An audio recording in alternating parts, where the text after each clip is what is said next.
এখন পর্যন্ত আমাদের জানা মতে সরকারি চ্যানেলে আমরা কোনো উত্তর পাইনি। এটার আরেকটা তাগিদপত্র দেওয়া হবে, আবার জানানো হবে যে আমরা এটার জন্য উত্তর এক্সপেক্ট করছি।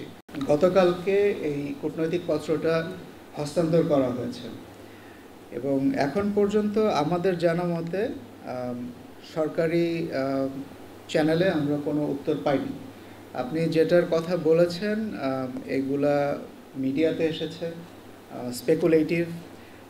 এই মুহূর্তে এটা নিয়ে কোনো মন্তব্য আমরা করব না, বরঞ্চ আমরা অপেক্ষা করব ভারত সরকারের উত্তরের জন্য।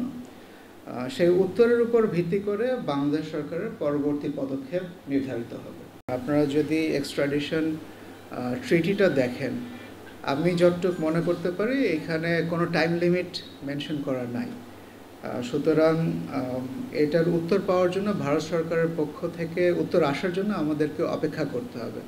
আমরা একটা সময় পর্যন্ত নিশ্চয়ই দেখব, যে কোনো জিনিসের উত্তর দেওয়ার একটা স্বাভাবিক সময় আছে। যদি সেই সময়ের মধ্যে উত্তর না আসে তাহলে এটার আরেকটা তাগিদপত্র দেওয়া হবে, আবার জানানো হবে যে আমরা এটার জন্য উত্তর এক্সপেক্ট করছি।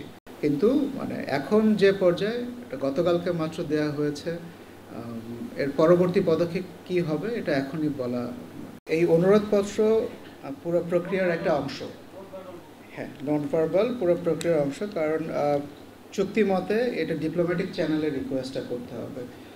সেই অংশটাই হলো এটা, আমরা ডিপ্লোম্যাটিক চ্যানেলে রিকোয়েস্ট করেছি।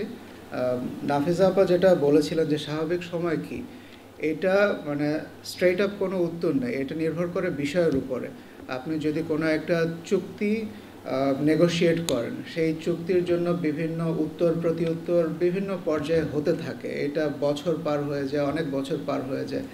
আবার অন্য কোনো একটা বিষয়, ধরেন আপনি যদি কোনো একটা কনসুলার অ্যাক্সেসের জন্য রিকোয়েস্ট করেন, সেটারও তো একটা টাইম ফ্রেম আছে। আমি যদি 5 দিন বা 7 দিনের মধ্যে এই রিকোয়েস্টটা অ্যাকসেপ্ট না করি বা এটা যদি আমি কমিউনিকেট না করি, তাহলে তো খুব বেশি গুরুত্ব থাকে না। তো প্রত্যেকটা বিষয়ের উপরে ভিত্তি করে সেটা স্বাভাবিক সময় নির্ধারিত হয়।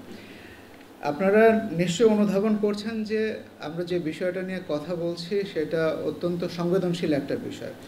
এই সংবেদনশীল বিষয়ে স্বাভাবিক সময় কি, এটার কোনো ব্র্যাকেটিং করা আমার মনে হয় আমার তরফ থেকে বা আপনাদের তরফ থেকে কোনো রকমের ইন্টারপ্রেট করার কোনো সুযোগ নাই।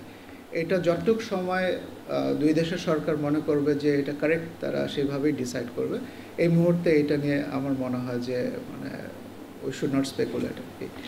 আমরা এর আগেও বলেছি যে একটি দেশে অবস্থান করে এই ধরনের বক্তব্য দেওয়া বাংলাদেশ সরকার ভালোভাবে নিচ্ছে না, এবং এটা ভারত সরকারকে জানানো হয়েছে। এটা অলরেডি আমি আমার আগে পররাষ্ট্র সচিব মহোদয় এবং উপদেষ্টা মহোদয় এই তথ্য জানিয়েছেন এবং এই বাংলাদেশের মনোভাব ব্যক্ত করেছেন।